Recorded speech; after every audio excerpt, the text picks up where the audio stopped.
Bismillahirrahmanirrahim. Assalamualaikum warahmatullahi wabarakatuh. Innal hamdalillahi nahmaduhu wa nasta'inuhu wa nastaghfiruh wa na'udzu billahi min shururi anfusina wa min sayyiati a'malina. من يهده الله فلا مضل له ومن يضلل فلا هادي له أشهد أن لا إله إلا الله وحده لا شريك له وأشهد أن محمدا عبده ورسوله يا أيها الذين آمنوا اتقوا الله حق تقاته ولا تموتن إلا وأنتم مسلمون يا أيها الناس اتقوا ربكم الذي خلقكم من نفس واحدة وخلق منها زوجها وبث منهما رجالا كثيرا ونساء واتقوا الله الذي تساءلون به والأرحام إن الله كان عليكم رقيبا يا أيها الذين آمنوا اتقوا الله وقولوا قولا سديدا يصلح لكم أعمالكم ويغفر لكم ذنوبكم ومن يطع الله ورسوله فقد فاز فوزا عظيما أما بعد فإن أصدق الحديث كتاب الله وخير الهدى هدي محمد صلى الله عليه وسلم وشر الأمور محدثاتها فإن كل محدثة بدعة وكل بدعة ضلالة وكل ضلالة في النار ثم أما بعد. Ibu-ibu, kaum muslimat, para akhwat yang semoga senantiasa mendapatkan taufik, rahmat dan kasih sayang dari Allah Jalla wa'ala. Pada kesempatan pagi yang berbahagia ini, kita kembali memanjatkan puji syukur kita kepada Allah, memuji dan memujanya, mengagungkan dan membesarkannya atas segala nikmat yang Allah telah berikan kepada kita, karena Allah Subhanahu wa taala juga yang Maha Perkasa, yang Maha Kuasa, yang Maha Pencipta, dan atas taufik petunjuk dari Allah Jalla wa Ala, di mana kita telah dijadikannya sebagai hamba-hambanya yang muslim, muslimah, mu'min, mu'minah, terutama yang juga tidak kalah besarnya nikmat Allah atas kita adalah nikmat Allah Subhanahu wa taala menjadikan kita di antara hamba-hambanya yang menyadari bahwa Islam dan iman itu nikmat dan berupaya belajar, menuntut ilmu tentang agama Allah, sehingga semakin terasa oleh kita bahwa hidup di dalam hidayah adalah kunci kebahagiaan. Hidup di bawah tuntunan adalah harapan orang-orang yang beriman. Karena Allah Subhanahu wa taala berikan kehidupan dunia kepada siapapun, yang meminta, yang tidak memintanya. Kenikmatan dunia Allah berikan kepada semua, yang menginginkan atau yang tidak menginginkan. Adapun hidup di atas hidayah, berada di atas tuntunan, adalah taufik dari Allah Jalla wa Ala dan nikmat darinya. Maka lantaran begitu besar dan pentingnya hidup di atas hidayah, Allah Subhanahu wa taala turunkan surat Al-Fatihah untuk kita baca berkali-kali dalam sehari dan semalam kita. Kurang atau tidak kurang dari 17 kali surat Al-Fatihah dibaca oleh setiap muslim, setiap muslimah dalam salatnya. Dalam surat Al-Fatihah tersebut ada permohonan hidayah kepada Allah, yaitu firman-Nya ihdinas siratal mustaqim. Tunjukilah kami jalan yang lurus. Jalan yang lurus di sini adalah agama Allah, petunjuk dan hidayah dari Allah. Berilmu tentang agama Allah dan menerapkannya dalam kehidupan sehari-hari. Itulah jalan yang lurus. Ya. Al-ilm menggabungkan antara ilmu dan amal. Dan ini ditegaskan di lanjutan surat Al-Fatihah tersebut. Siratal ladzina an'amta 'alaihim ghairil maghdubi 'alaihim waladdallin. Yaitu jalan orang-orang yang telah Engkau beri nikmat atas mereka dan tidak jalan orang-orang yang dimurkai atas mereka dan juga tidak jalan orang-orang yang sesat. Di situ ada 3 jalan. Yang pertama jalan orang yang diberi nikmat. Yang kedua jalan yang orang yang dilaknat. Yang ketiga jalan orang yang sesat. Ya. Diawali 3 jalan, penjelasan tentang 3 jalan itu oleh doa. Memohon, meminta kepada Allah agar kita ditunjukkan ke jalan orang-orang yang selamat, yang diberi nikmat oleh Allah Jalla wa'ala. Siapa mereka? Yaitu para nabi, orang-orang yang siddiq, orang-orang yang saleh, orang-orang yang syuhada, dan orang-orang yang saleh. Ditegaskan ini oleh Allah di ayat yang lain, di surat yang lain, di surat An-Nisa.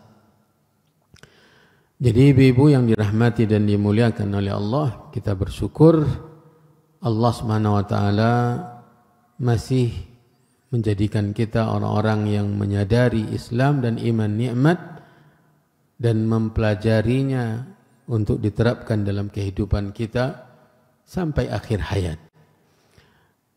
Kemudian di antara nikmat yang Allah berikan kepada kita adalah kesempatan untuk terus talabul ilmi, untuk melanjutkan belajar agama. Karena belajar agama dalam usia tidak lagi usia sekolah, ini kan tidak ada pemaksaannya, tidak ada keterikatan. Kecuali kalau masih kuliah, ada keterikatan, kita yang bayar, ada absensinya, ada evaluasinya. Begitu juga tingkatan di bawahnya. Sementara kita sudah bukan lagi usia pendidikan atau usia sekolah. Belajar agama ini dengan cara yang seperti ini tidak ada pemaksaan. Dia muncul dari kesadaran, muncul dari kerinduan terhadap agama Allah Subhanahu wa taala untuk lebih diketahui, lebih dimengerti. Karena mengenali agama Allah, mengenali Allah. Karena dengan mengenali agama Allah, mengenali ilmu agama, kita akan mengenali Allah. Yang pertama kita kenali dalam belajar agama adalah mesti Allah. Ya, makanya definisi ilmu kata Muhammad bin Abdul Wahhab rahimahullahu taala di muqaddimah kitabnya Al-Usul Ats-Tsalatsa, i'lam rahimakallah annahu yajibu ala kulli muslimin wa muslimah ta'allumu arba'i masail wal amalu bihin. Ya, yang pertama al-ilmu, ya, yang mengenali ilmu. Apa itu ilmu? Wa huwa ma'rifatullah wa ma'rifatu nabiyhi wa ma'rifatu dinil islami bil adillah. Mengenali Allah, ilmu itu mengenali Allah, mengenali nabinya, dan mengenali agamanya dengan dalil. Jadi ilmu itu dengan dalil. Ilmu agama itu ditegakkan di atas dalil, wahyu. Dan itulah yang ilmu. Al-ilmu qala Allahu, qala rasuluhu. Ya, ilmu itu adalah firman Allah dan sabda Nabi sallallahu alaihi wasallam. Wa ma siwa dzaka wasawisyus syayatini. Selain dari itu adalah celotehan-celotehan syaitan. Ilmu agama, ilmu yang ditegakkan di atas dalil, di atas wahyu Allah Subhanahu wa taala. Taraktu fikum amrayni lan tadillu ma in tamassaktum bihima, kitab Allahi wa sunnati. Aku tinggalkan pada kalian dua perkara, tidak sama sekali tidaklah kalian akan sesat bila kalian berpegang teguh kepada keduanya, yaitu Al-Quran dan hadis, Al-Quran dan sunnah. Wa ma yantiqu 'anil hawa in huwa illa wahyu yuha. Nah, dia Muhammad tidaklah berbicara berdasarkan hawa nafsu, tidaklah yang ia ucapkan kecuali wahyu yang diberikan kepadanya. Nabi Muhammad SAW yang dia sampaikan dari agama wahyu. Sunnah Nabi SAW wahyu. Ala inni utitul Qur'ana wa mithlahu ma'ahu. Ketahuilah bahwa saya diberikan Al-Quran dan yang sepertinya bersamanya. Yang seperti Al-Quran secara wahyu. Bersama Al-Quran diturunkan atau diberikan oleh Allah Subhanahu wa taala kepada Nabi SAW, yaitu sunnah. Jadi belajar agama berdasarkan dalil dari Al-Quran dan sunnah Nabi, dijelaskan oleh para sahabat Nabi, oleh ulama-ulama di masa Al-Qurunil Mufaddalah, di abad-abad yang utama, yang mulia, yaitu 3 abad pertama, sahabat, tabi'in, tabi'at-tabi'in. Ini adalah cara belajar agama yang membuat kita benar-benar merasakan betapa indahnya agama. Karena digabungkan antara ilmu dan amal. Bukan hanya sekedar ilmu, tetapi juga harus diiringi dengan amalan. Ya. Karena ilmu bila tidak diamalkan bukanlah menjadi sebab kemuliaan, justru menghinakan dan bisa jadi mencampakkan ke neraka jahanam. Sebagaimana ditegaskan oleh Nabi SAW, awwalun nasi yuqda yawmal qiyamati 3. 3 manusia yang diadili di hari kiamat, yang ketiga-tiganya berilmu tapi tidak mengamalkannya. Mereka berilmu, ilmu yang mereka dapatkan adalah salah satu dari mereka, ilmu yang mereka dapatkan hanyalah untuk mendapatkan gelar di dunia. Ta'allamtu fika katanya. Wa qara'tu fikal Qur'ana. Kata Allah Subhanahu wa taala, kadzabta. Orang tadi mengatakan, saya belajar karena engkau, membaca Al-Qur'an karena engkau. Kata Allah, dusta. Engkau dusta. Ya, ta'allamtal ilma wa qara'tal Qur'an ta'allamtal ilma liyuqala laka alimun wa qara'tal qur'ana liyuqala laka qari. Engkau belajar agama untuk mencapai gelar alim. Engkau membaca Al-Quran dan mempelajarinya agar mendapatkan gelar qari. Faqad qil. Yang engkau inginkan itu sudah engkau dapatkan di dunia. Baik ketika dia masih hidup maupun sudah meninggal dunia. Sampai ketika meninggal dunia saja dia masih dia tercela. Padahal dia tidak lagi mendapatkan buah dari pujian-pujian tersebut. Dia sudah meninggal dunia. Tetapi orang masih memuja-mujanya. Dan karena itu yang dia inginkan. Di akhirat nanti dia tidak mendapat pahala. Jadi metodologi belajar agama yang digariskan oleh salaful ummah. Oleh pendahulu umat ini. 3 generasi yang direkomendasi oleh Nabi sebagai manusia terbaik. Khairun nasi qarni. Sebaik-baik manusia adalah yang di generasiku. Kemudian yang mengikuti mereka setelah itu. Kemudian yang mengikuti mereka setelah itu. 3 generasi pertama. Metodologi mereka belajar agama adalah menggabungkan antara ilmu dan amal. Ya.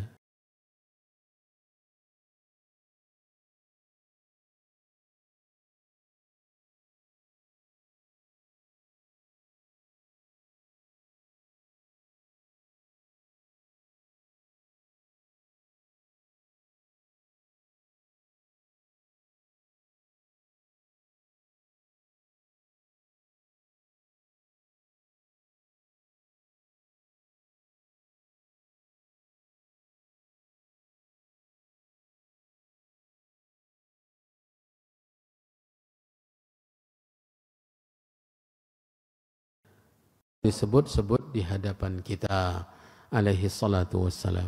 Setelah itu semua, ibu-ibu yang dirahmati dan dimuliakan oleh Allah, kita lanjutkan pelajaran kita yang sudah kita mulai pada pertemuan sebelum ini, yaitu al-mar'atu wal qana'ah. Wanita dan sifat qana'ah, merasa cukup. Ya. Poin pertama sudah kita baca, poin kedua juga, poin ketiga juga sudah kita baca. Inti dari poin ini adalah yang pertama tentang sifat qanaah ini merupakan kekayaan. Ya, sifat ini merupakan sifat kaya. Karena dia tidak pernah merasa kekurangan. Pepatah Arab, sebagaimana dijelaskan di awal oleh penulis, bahwa al-qana'atu kanzun la yafna. Al-qana'ah itu adalah perbendaraan kekayaan yang tidak pernah kurang. Tidak pernah habis. Kaya sekaya-kayanya adalah orang yang tidak pernah merasa kurang. Selalu merasa cukup. Ya. Selalu merasa cukup. Seberapapun yang dia punya, dia merasa itulah yang luar biasa. Ya. Nah, ini pepatahnya, sementara Nabi SAW tegaskan ini, bahwa setelah usaha, setelah ikhtiar, kita sebagai seorang hamba tugasnya hanya menerima, menyerahkan kepada Allah Jalla wa'ala tentang hasilnya. Ikhtiar lakukan. Ya, sebab untuk mendapatkan rezeki kerjakan. Berapa yang kita dapat serahkan kepada Allah Subhanahu wa taala.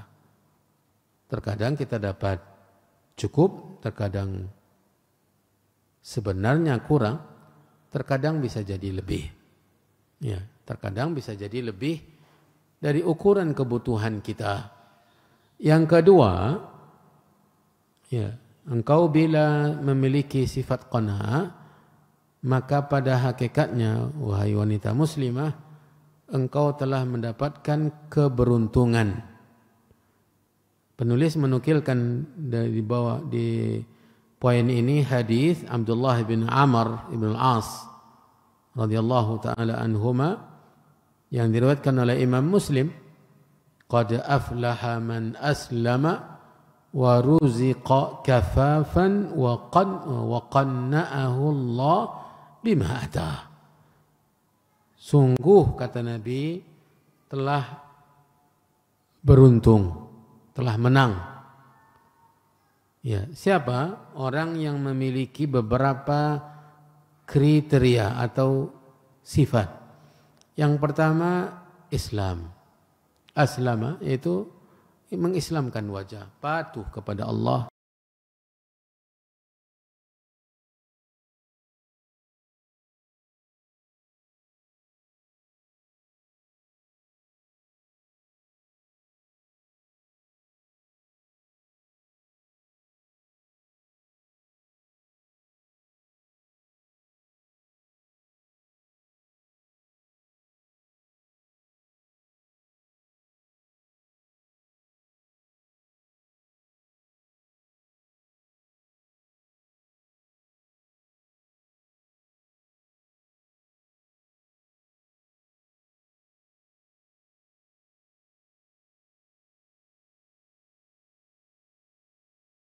Rezeki yang menurut ilmu Allah cukup baginya, dia diberi tambahan oleh Allah yaitu memiliki sifat qanaah.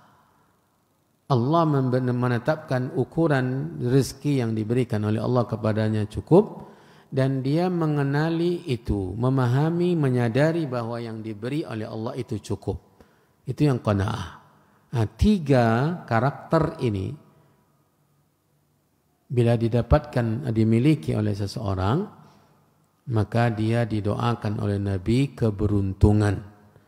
Bahkan pasti keberuntungannya karena Nabi mengucapkan di awal hadis dengan kata-kata qad, sungguh. Dan kita harus yakin kepada janji Nabi. Karena Nabi SAW tidak pernah berdusta atas nama agama dan juga atas nama dunia. Sebelum dia diangkat sebagai seorang nabi, dari semenjak kecil dia tidak pernah berbohong, tidak pernah berdusta. Ini pengakuan musuh-musuhnya dari kerabat-kerabatnya, keluarga-keluarganya.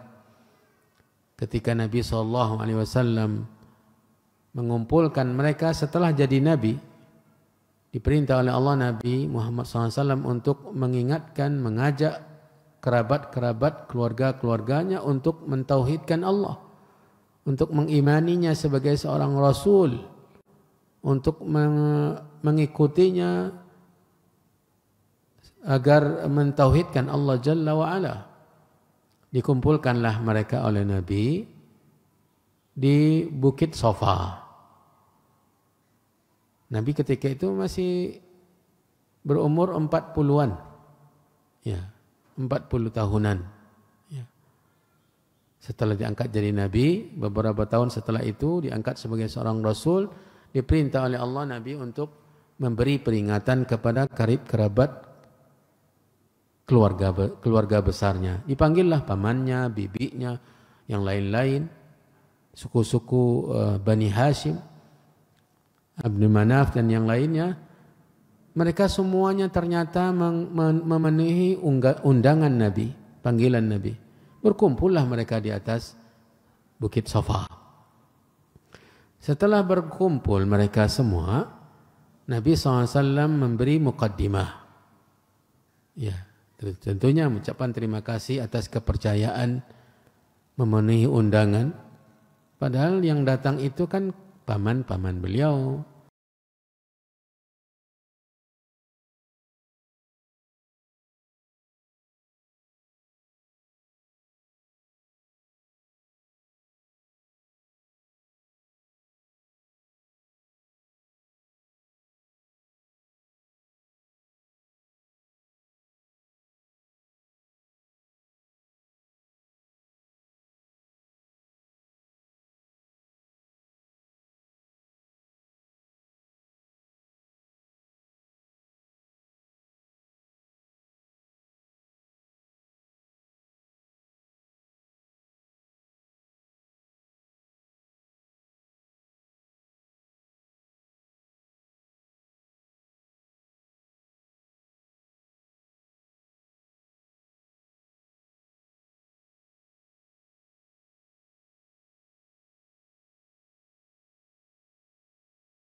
dipercayai oleh semua orang, tetapi mereka-mereka yang percaya kepada Nabi tentang berita-berita dunia tersebut, di saat Nabi mengabarkan bahwa dia utusan Allah, langsung mendustakan. Ya. Lalu Nabi mengatakan, sungguhnya saya pemberi peringatan kepada kalian sebelum datang azab Allah yang pedih. Saya utusan Allah, mengajak kalian untuk mentauhidkannya, mengibadatinya semata-mata, meninggalkan kesyirikan dan seterusnya. Ya. Terdiam mereka semua. Ya. Diam mereka, berkecamuk dalam jiwa mereka pro kontra. Barusan mereka mengatakan kami tidak mendapati engkau berdusta semenjak kecil. Sementara sekarang berita yang mereka dapatkan, berita yang mereka tidak mau sama sekali menerimanya. Makanya mereka diam semua. Kecuali Abu Lahab. Abu Lahab dengan kesombongannya, keangkuhannya, ya, mengatakan tabban laka ya Muhammad sa'iral yaum. Celakalah engkau wahai Muhammad sepanjang hari. Alihadza jama'tana? Apakah hanya karena untuk ini engkau kumpulkan kami, paman-pamanmu yang sudah tua-tua? Ya. Lantaran itu Allah Subhanahu wa taala turunkan surat Al-Lahab untuk membalikkan kutukannya kepada dia. Tabbat yada abi lahabin wa tabba. Ma aghna anhu maluhu wa ma kasaba. Sayasla naran dhata lahabin wa imra'atuhu hammalatal hatabi fi jidiha hablum min masadin. Bahkan mendapatkan tiket ke neraka langsung. Sayasla naran dhata lahab. Nah, sekarang Nabi menjanjikan kepada kita bahwa pasti menang. Pasti menang. Orang yang Islam kemudian mendapatkan rezeki dari Allah yang sudah pasti cukup, kemudian dia diberi oleh Allah Subhanahu wa taala sifat merasa cukup tersebut. Pasti beruntung, kata Nabi SAW. Tugas kita hanya meyakini. Tugas kita mempercayai. Jangan sampai ada sedikit pun keraguan dalam hati kita terhadap berita Nabi SAW. Ibu-ibu yang dirahmati dan dimuliakan oleh Allah Subhanahu wa taala, hadis tadi diriwayatkan oleh Imam Muslim. Ya. Kemudian yang ketiga yang sudah kita pelajari, bahwa bila seorang wanita muslimah memiliki sifat merasa cukup, merasa puas dengan seberapapun yang dia terima dari rezeki Allah, dari keputusan Allah, apapun bentuknya, dari bentuk rupa, dari pasangan, dari anak keturunan, dari bentuk rumah, dari kendaraan, berapa jumlahnya, sampai berapa baru terbeli, apa yang bisa dibeli, merasa bahwa itulah yang sudah diberikan oleh Allah dan itu lebih. Kapan dia merasa lebih? Di antara cara untuk bisa merasa lebih, lihat kepada orang yang kurang. Kalau kita melihat kepada orang yang lebih terus, tidak akan mungkin kita merasa bahwa yang kita dapatkan lebih. Karena yang kita lihat yang lebih-lebih. Dalam urusan dunia, Nabi kita memberikan kunci untuk bisa merasakan, untuk mendapatkan qanaah adalah melihat kepada yang di bawah kita. Ya. Undur ila man asfala minkum. Lihatlah, perhatikanlah, buatlah standar kepada orang yang berada statusnya di bawah kita. Status apapun juga. Status sosial di masyarakat, status ekonomi, status apapun yang kita punya, yang kita miliki, yang kita dapatkan. Lihat standarnya kepada yang di bawah kita. Masih banyak yang kurang dari kita mendapatkan. Dari bentuk dan rupa, dari harta kekayaan, dari pasangan, dari jabatan, ya, dari kehidupan dunia, keamanan dan seterusnya, masih banyak di bawah kita. Ya. Dan jangan dilihat kepada yang di atas, karena kalau kita melihat yang di atas terus, kita tidak akan pernah merasa cukup dengan yang telah diberikan oleh Allah Jalla wa'ala. Kemudian yang kedua, ketika kita memiliki sifat qanaah, kita sudah pasti mendapatkan sifat syukur. Sebaliknya yang tadi, kalau kita tidak mendapatkan sifat qanaah, selalu merasa kurang, ibadah syukur pasti hilang.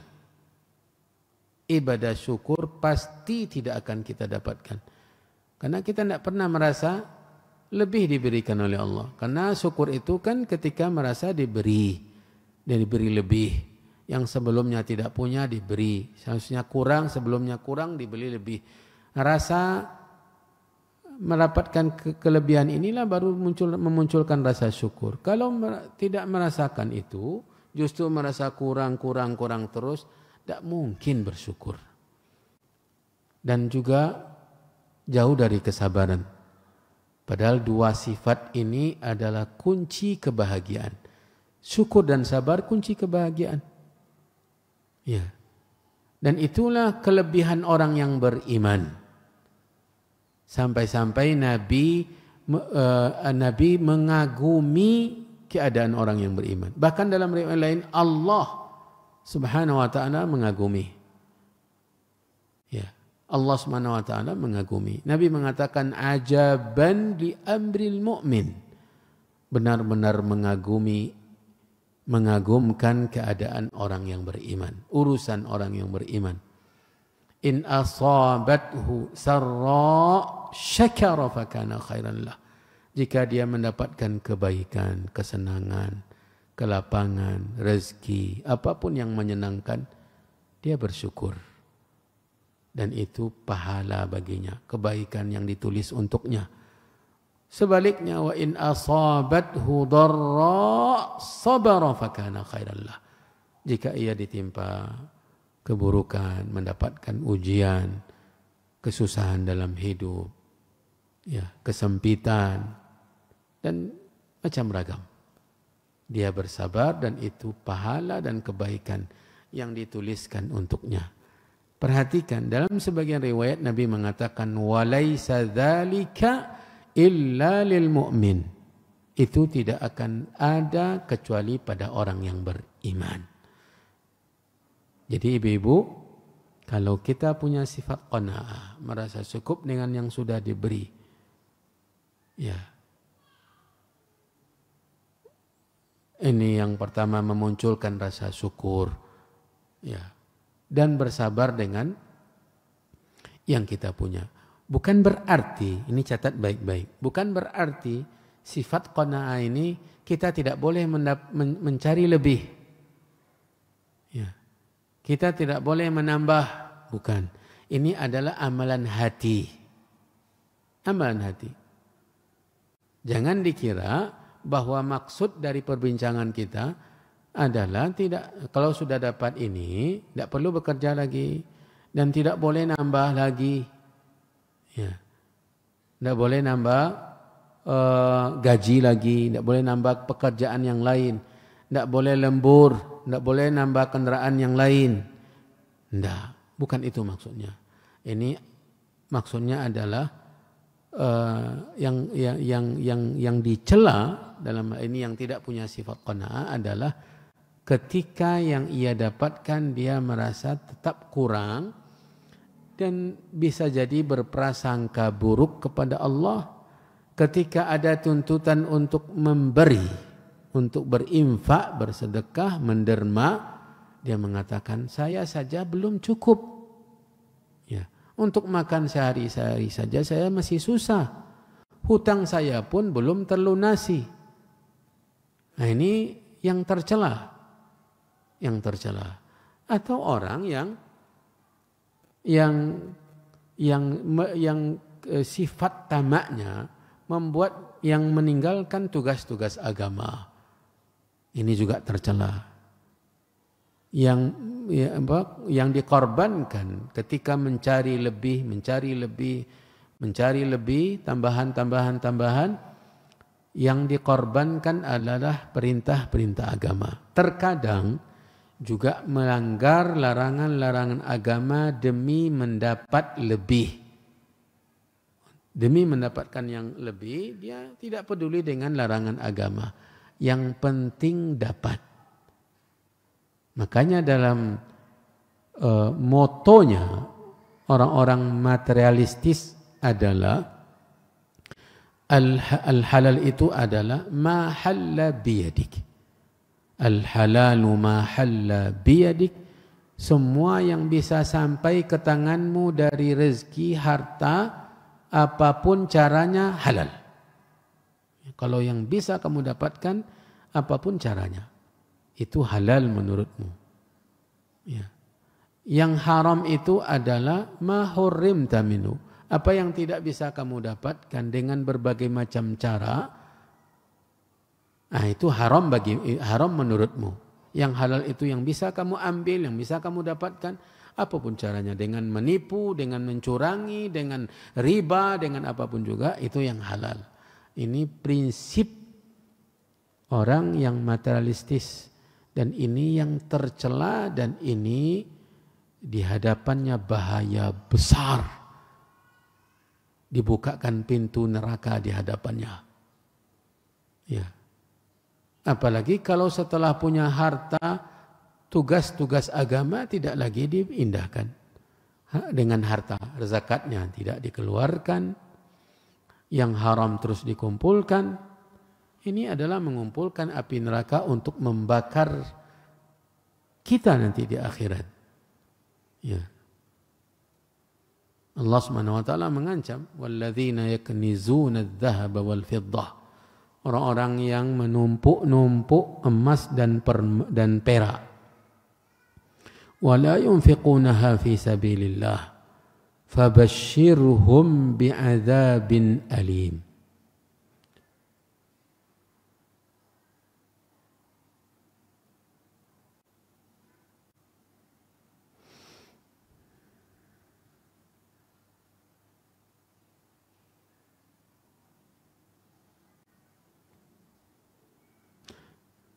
At-Taubah ayat 34. Ya ayyuhalladzina amanu inna katsiran minal ahbari والرهبان ليأكلون أموال الناس بالباطل ويصدون عن سبيل الله والذين يكنزون الذهب والفضة ولا ينفقونها في سبيل الله فبشرهم بعذاب أليم. Yang tadi kita ambil petikannya, yaitu mereka dan orang-orang yang menumpuk-numpuk emas dan perak dan tidak menginfakkannya di jalan Allah. Infak di jalan Allah ini yang pertama zakat. Ya. Maka berilah kabar kepada mereka tentang azab yang pedih. Ya. Apa azab yang pedih itu? Dalam surat At-Taubah tadi.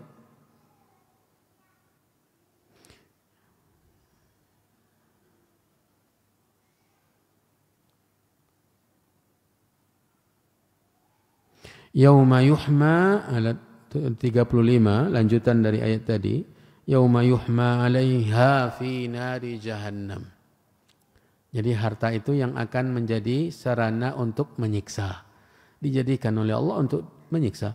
Harta yang ditumpuk-tumpuk, baik yang haramnya ataupun yang halalnya, dan tidak ditunaikan tugas-tugas agama dengan harta tersebut, jadi dia yang dijadikan oleh Allah sarana menyiksa.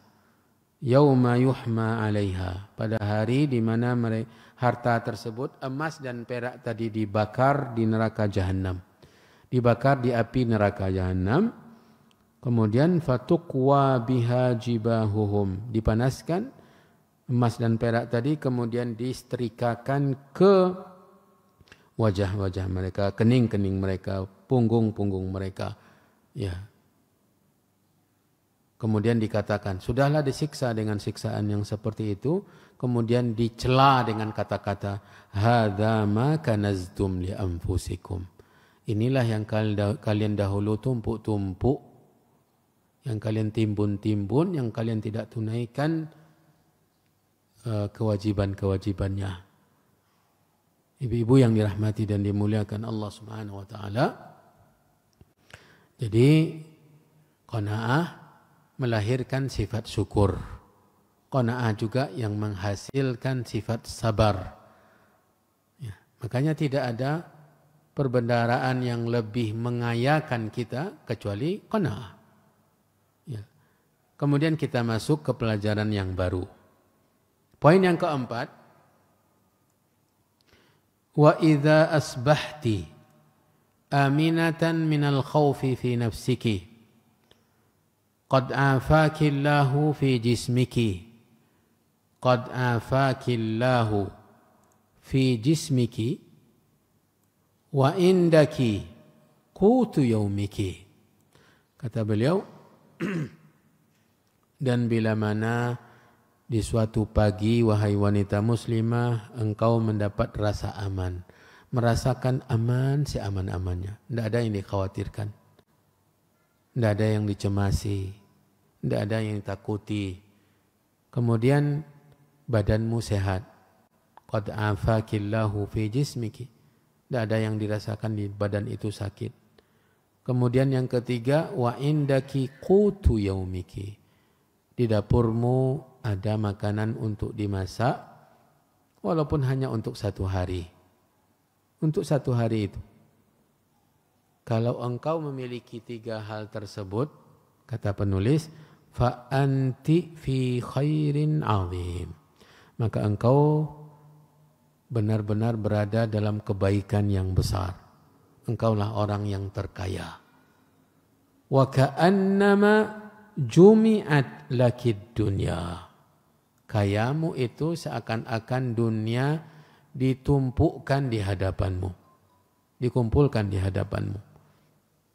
Faqna'i bima atakillahu wa akthiri min syukrihi ta'ala.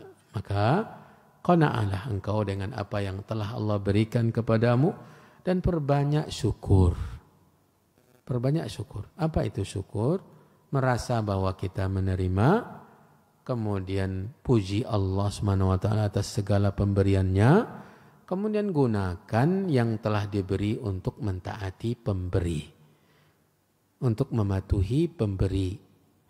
Kemudian fakam ghairuki minal bashari ya'ishu khaifan wa qad ibtuliya bil amradis syadidah wa la yamliku quta yaumihi. Perhatikan ini baik-baik.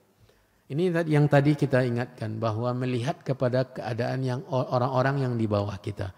Kata beliau, setelah mengingatkan tentang kalau sudah punya 3 tadi, engkau sudah benar-benar kaya. Banyak orang-orang di sana ya, yang hidup dalam ketakutan. Bangun pagi, keluar buka pintu rumah saja takut.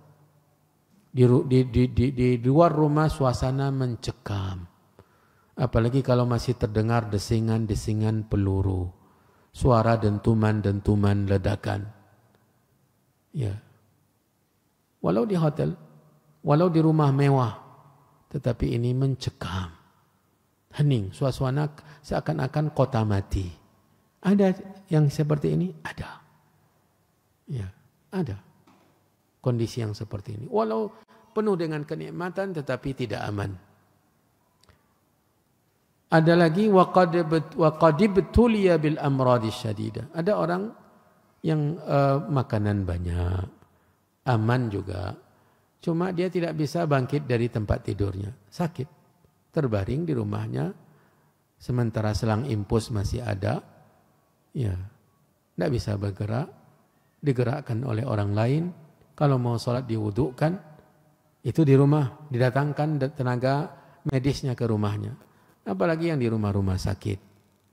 Ya. Atau yang ketiga, ada orang yang sehat sesehat-sehatnya, aman seaman-amannya, tetapi ketika datang ke dapur, tidak ada yang dimasak. Beras kosong, cabai karena harganya naik, tidak ada. 1 buah cabai pun tidak ada, bawang tidak ada, minyak tidak ada. Dapurnya kosong, tidak ada apa-apa yang dimasak. Ada orang yang seperti itu? Ada. Ya, maka ketika engkau memiliki rasa aman, mendapatkan rasa aman, memiliki kesehatan badan, di dapur rumah ada yang dimasak untuk satu hari itu saja, sebenarnya engkau sudah kaya raya.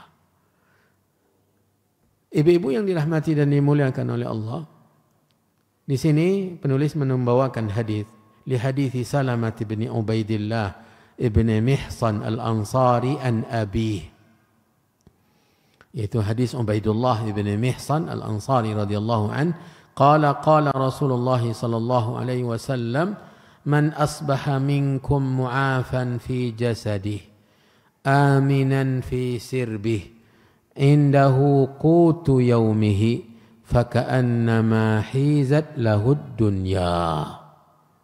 Faka'annama hizat lahud dunya. Barang siapa yang berada di pagi hari, ya, berada di pagi hari, mu'afan fi jasadi, badannya sehat wal afiat, ya, badannya sehat wal afiat. Aminan fi sirbi, aman badannya, aman keadaannya. Indahu qutu yaumi, dia memiliki rezeki untuk dimakan hari itu, ya.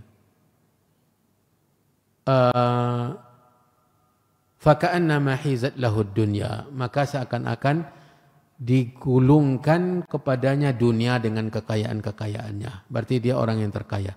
Hadis ini diriwayatkan oleh Ibnu Majah dan At-Tirmidzi dan dinilai hasan oleh Al-Albani. Ya. Fi sirbihi fi nafsihi, aman pada dirinya, pada jiwanya, wa baitihi, rumahnya dan yang lainnya. Hizat jumi'at, dikumpulkan untuknya dunia. Ini Bu, hadis yang menegaskan tentang poin yang keempat tadi. Yang kelima kata penulis, wanzuri ila man huwa dunaki fil mali wal waladi was sihhati wal manzili waz zawji wal athati wa kulli syai'in min umurid dunya. Ini nasihat beliau yang kelima agar kita bisa mencapai sifat qanaah. Melihatlah, pandanglah, perhatikanlah seperti yang tadi kita ingatkan, orang-orang yang keadaan dan kondisi hidupnya di bawah kita. Dari sisi harta, dari sisi punya anak keturunan, dari sisi kesehatan, dari tempat tinggal, dari pasangan hidup suami, atau dari perkakas rumah, dan yang lain-lainnya dalam urusan dunia. Lihat kepada orang yang kondisinya di bawah kita. Jangan selalu melihat kepada yang di atas. Wala tanzuri ila man huwa fawqaki fi umuri dunya. Jangan sampai engkau melihat kepada yang di atasmu dari urusan dunia.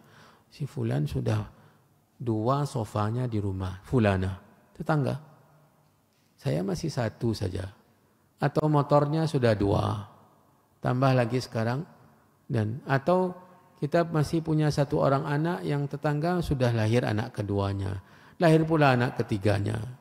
Jangan melihat penglihatan bukan tujuannya untuk merasa kurang, merasa Allah tidak adil. Tidak apa-apa sebenarnya. Bukan berarti ketika tetangga kita punya sesuatu lalu kita tidak mau memberikan perhatian. Bukan. Melihat di sini maksudnya menjadikan standar hidup. Bukan dilarang melihat. Datang tetangga atau teman membawa tas barunya. Yang kemarin kajian pekan lalu lain pula tasnya. Sekarang lain lagi warnanya. Ya. Sementara kita dari semenjak beberapa tahun yang lalu itu saja tas yang dibawa. Ya. Ketika dia membawa tas yang lain, ketika jumpa dengan dia, kita menandangnya tidak ke tasnya, tidak kepada dia, seakan-akan atau ketika mengarah ke tas kita pejamkan mata karena dilarang oleh Nabi. Bukan memandang melihat bendanya, tetapi menjadikan standar hidup. Merasa bahwa ketika orang yang punya lebih kita kurang, kita hina, kita rendah. Kita dianaktirikan. Allah SWT tidak adil kepada kita. Ini yang dilarang. Bukan melarang melihat dengan mata kepala. Bukan melarang untuk mendoakan keberkahan. Oh, Masya Allah tasnya baru Bu ya, mubarak. Semoga diberkahi oleh Allah Subhanahu wa taala. Tidak apa-apa. Ya. Jadi yang dimaksud dalam larangan ini adalah melihat kepada yang di bawah itu untuk menjadi standar bahwa ternyata kita masih lebih dari yang lain. Sehingga kita tetap bersyukur. Melihat kepada yang di atas, ya, dikhawatirkan kalau kita terus merasa kurang, jangan. Ya, jangan jadikan itu sebagai standar. Baik, hadisnya, hadis Abu Dzar Al-Ghifari radhiyallahu taala an, qala amarani khalili sallallahu alaihi wasallam bi sab'in. Nabi kata Abu Dzar, ya, Nabi yang dia katakan sebagai khalilnya, kekasihnya, ya, memerintahkan beliau 7 perkara. Amarani bihubbil masakin. Jadi hadis ini diriwayatkan oleh Imam Ahmad. Abu Dzar berkata bahwa Nabi memerintahkan kepadanya 7 perkara. Yang pertama, amarani bihubbil al-masakin. Nabi menyuruh saya untuk mencintai orang-orang miskin. Ya, itu yang pertama. Lanjutannya wadunuwi minhum, dan mendekatinya. Ini yang pertama ya, mencintai dan mendekati. Ini konsekuensinya kalau sudah cinta tidak akan mungkin merasa sungkan, tidak mungkin merasa hina kalau berkumpul dengan mereka. Pasti akan selalu bersama mereka sebagaimana dilakukan oleh Nabi SAW. Bahkan Nabi SAW seringkali meminta untuk berkumpul dengan orang-orang yang lemah-lemah seperti para orang-orang miskin. Ibghunid du'afa, kumpulkan untuk saya orang-orang yang lemah-lemah, kaum du'afa. Dan Nabi SAW bercerita dengan mereka, bertukar pengalaman, menanyakan keadaan. Bila nanti ada yang perlu bantuan, dibantu. Ya. Itu yang pertama. Dan ini membuat kita akan selalu bersyukur. Ini merupakan ada hubungannya dengan pembahasan ini. Kalau kita disuruh mencintai orang-orang miskin dan mendekati mereka, tentu kita akan melihat banyak orang-orang yang masih berada di bawah kita dalam urusan dunia. Kedua, perintah Nabi kepada Abu Dzar radhiyallahu taala anhu, perintah Nabi sallallahu alaihi wasallam, wa amarani an anzura ila man huwa duni wa la anzura ila man huwa fawqi. Ini yang berhubungan dengan tema kita. Nabi perintahkan saya untuk melihat kepada orang yang di bawah saya dan melarang saya untuk melihat kepada yang di atas saya. Ini dalam urusan dunia. Kalau agama justru sebalik atau kebalikannya. Dalam urusan agama lihat kepada orang yang lebih dari kita. Ya.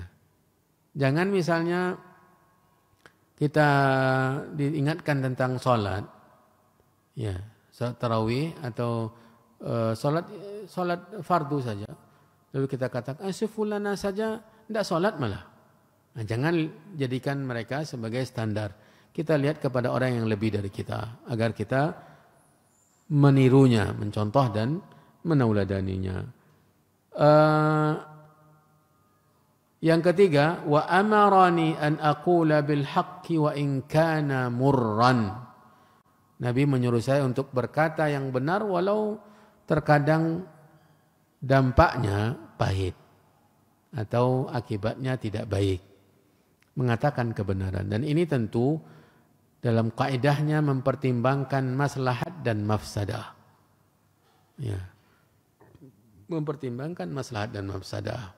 Kalau mengatakan kebenaran itu mafsadahnya besar, maka tinggalkan. Tinggalkan mengatakan kebenaran atau menghasilkan pertumpahan darah. Ya. Dan Abu Dzar adalah orang yang memahami ini.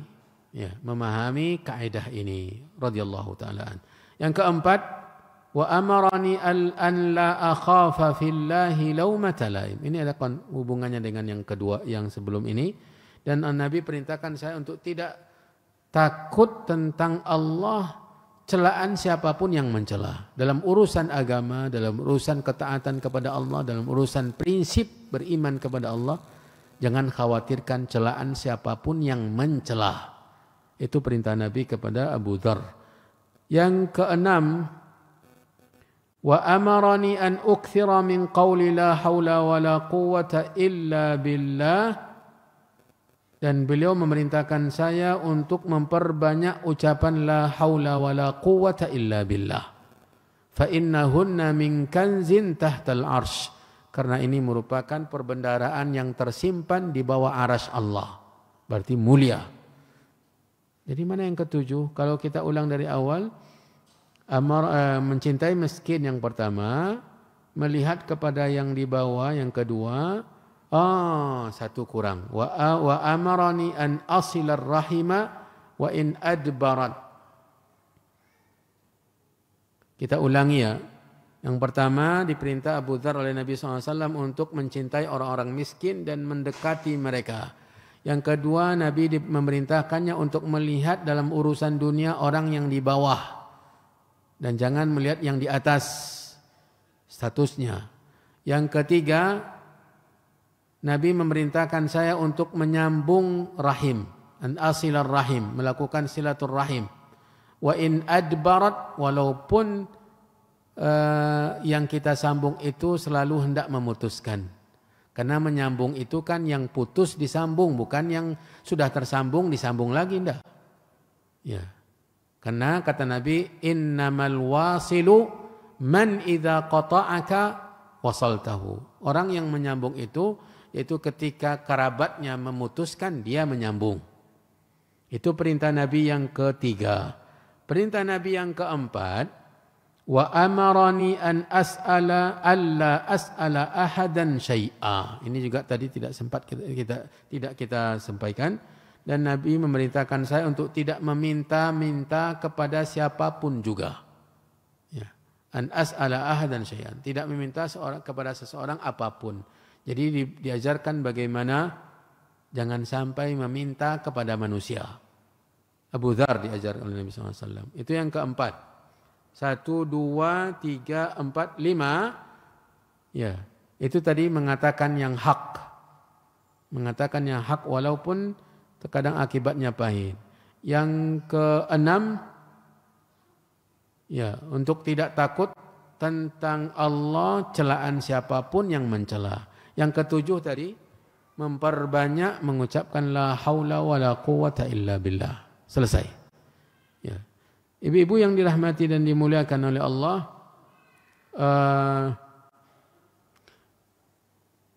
yang keenam dan ketujuh kita tunda. Ya. Yang keenam, poin yang keenam dan ketujuh dari nasihat penulis seputar qanaah kita akhirkan atau kita tunda untuk pertemuan yang akan datang. Adapun pada kesempatan ini kita cukupkan pelajaran kita. Mudah-mudahan menjadi penyebab keberkahan dalam kehidupan kita, menjadikan kita orang-orang yang menerapkannya dalam kehidupan kita sehari-hari. Karena sekali lagi qanaah itu adalah kekayaan. Qanaah adalah kekayaan yang tidak akan habis-habis. Ya, wallahu taala alam. Ini pertanyaan, Ustaz, besar mana pahalanya menyiapkan berbuka untuk keluarga atau menjadi relawan berbuka di masjid? Sebenarnya bila sesuatu itu bisa digabungkan, kenapa dipisahkan? Ya. Kalau bisa digabungkan, ya jangan dipisahkan. Menggabungkan kedua-duanya, ibu mendapatkan keutamaan yang sangat luar biasa. Ibu siapkan bukaan untuk keluarga, untuk suami dan anak-anak. Nanti jam 5 ibu bawa suami, ajak suami dan anak-anak bawa bukaan tadi ke masjid. Kemudian jadi relawan di masjid. Ya. Jadi relawan di masjid, bukaan yang ibu bawa dari rumah bisa ibu tambahkan, bukan hanya keluarga. Suami buatkan kotak khusus untuknya, nanti untuk yang di masjid, untuk yang lain-lainnya siapkan pula.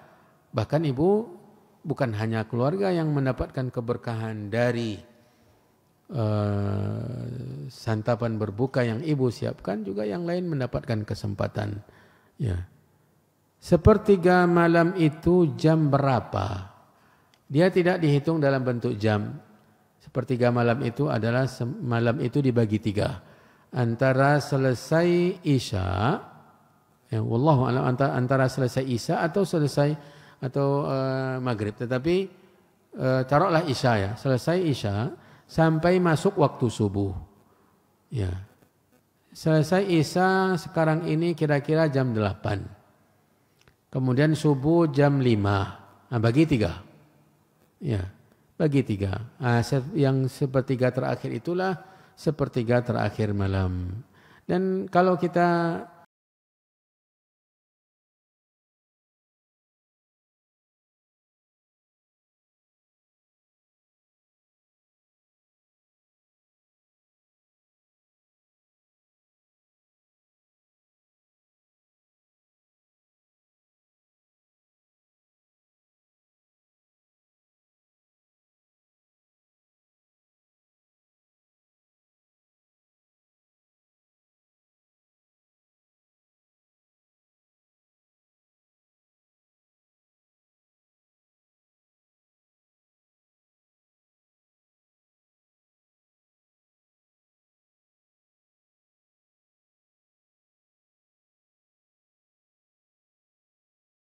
bila ibu belum pernah umrah, suami juga belum pernah umrah, ya,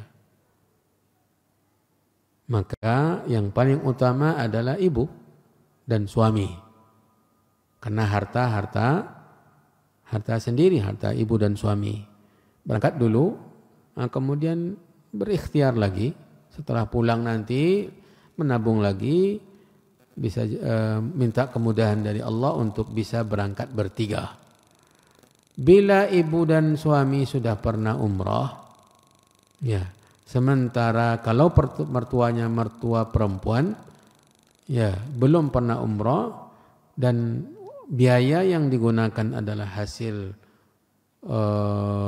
usaha suami, maka mertua mungkin lebih utama untuk diberangkatkan bersama suami tentunya. Berangkat suami dengan mertua atau orang tuanya, orang tua perempuannya atau ibunya. Ini mungkin lebih utama. Wallahu a'lam.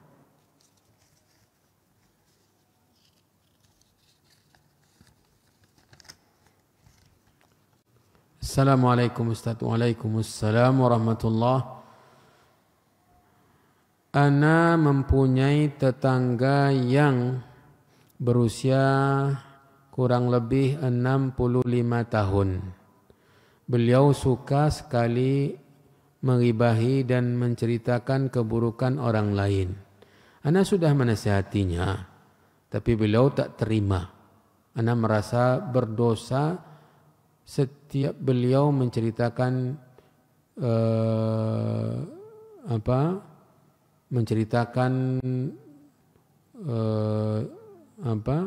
orang kepada ana. Ya.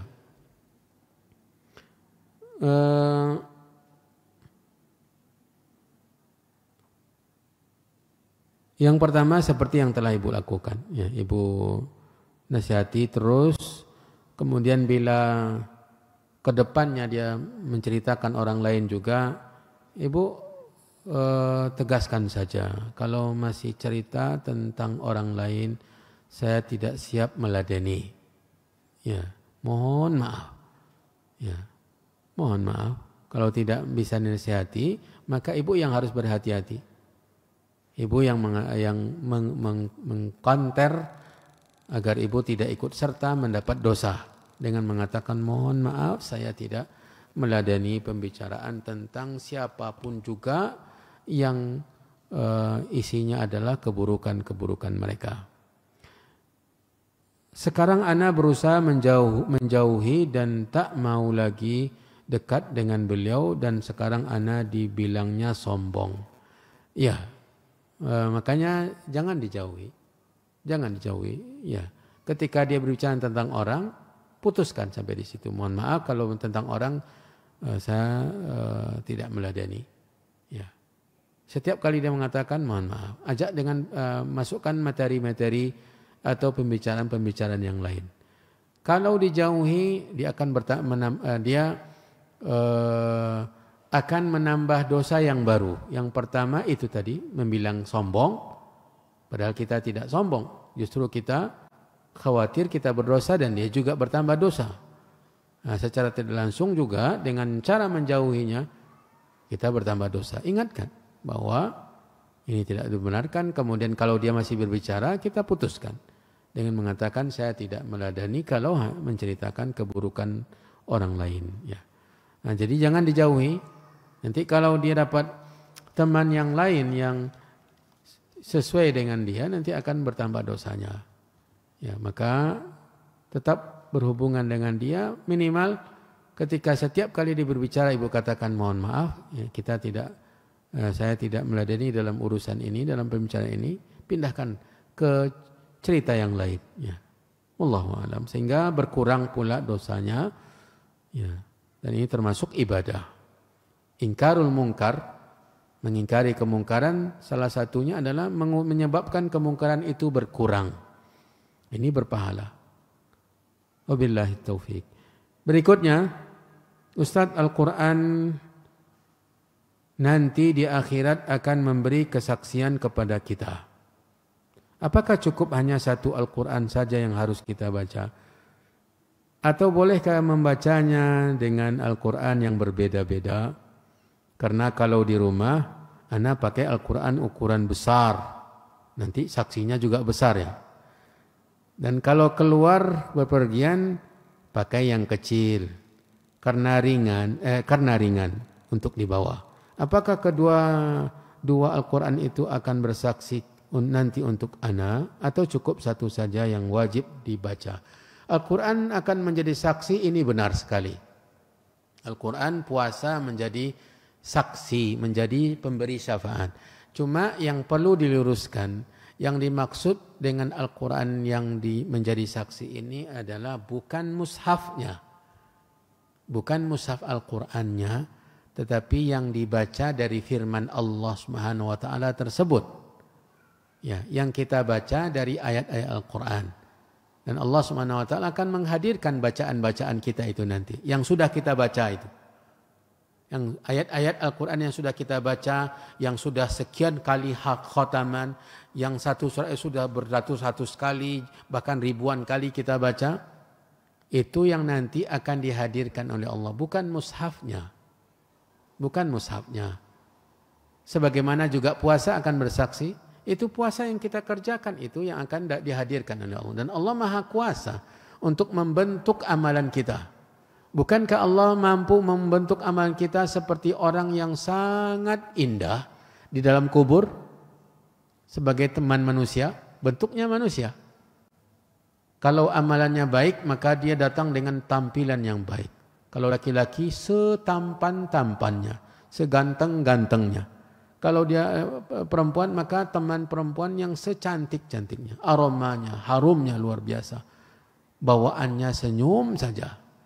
Ya, itu amalan kita yang dibentuk oleh Allah. Jadi bacaan Al-Quran yang kita baca itu juga akan dibentuk. Bukan mushaf Al-Qurannya. Ibu baca dari Al-Quran manapun juga. Apalagi kalau orang yang sudah hafal Al-Quran. Dia punya mushaf satu saja ketika hafal Al-Quran. Setelah dia punya mushaf, biasanya orang untuk hafalan itu mushaf kecil. Ya. Dan mushaf itu saja yang dibawa kemana-mana. Ya, satu berarti padahal dia sudah sekian kali mengkhatam Al-Quran dan bahkan sudah hafal 30 juz, dan 30 juz itu setiap 6 hari dia khatamkan. 5 juz sehari, 5 juz sehari, 5 juz sehari, 6 hari khataman, 6 hari khataman, 6 hari khataman. Sementara mushafnya kecil, mushaf saku. Kalau yang kita paham, kalau menurut pemahaman tadi berarti kecil sekali saksinya. Tidak, dia bacaannya yang dibentuk oleh Allah. Makanya banyak baca Al-Quran, Bu. Perbanyak baca Al-Quran. Dan bahkan tempat di surga nanti terkait dengan baca Al-Quran ini. Semakin banyak baca Al-Quran kita di dunia akan semakin meninggikan tempat kita di surga. Makanya Nabi perintahkan bahwa Al-Quran itu nanti akan dibaca oleh pembacanya di dunia. Iqra warattil wartaqi. Baca dan tartillah dan naiklah. Jadi dia membaca sebanyak yang dibacanya di dunia. Dan dia tidak beramal ketika itu. Hanya sekedar menikmati. Untuk menempatkan di posisi mana nanti derajatnya di dia di surga. Fa inna manzilataka fi akhir ayatin taqra'uha. Sungguhnya tempatmu di surga itu di akhir ayat di mana kamu bacanya di dunia. Kalau banyak maka akan semakin tinggi derajat di akhirat. Jadi bukan mushafnya yang datang menjadi saksi, tetapi bacaan Al-Quran itu yang datang menjadi saksi. Wallahu a'lam.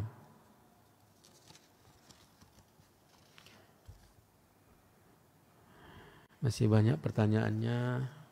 Sudah jam 11. Ya, suara sudah hampir habis. Jadi kita cukupkan ya, ibu-ibu, pelajaran kita sampai di situ. Mudah-mudahan bermanfaat untuk kita semua.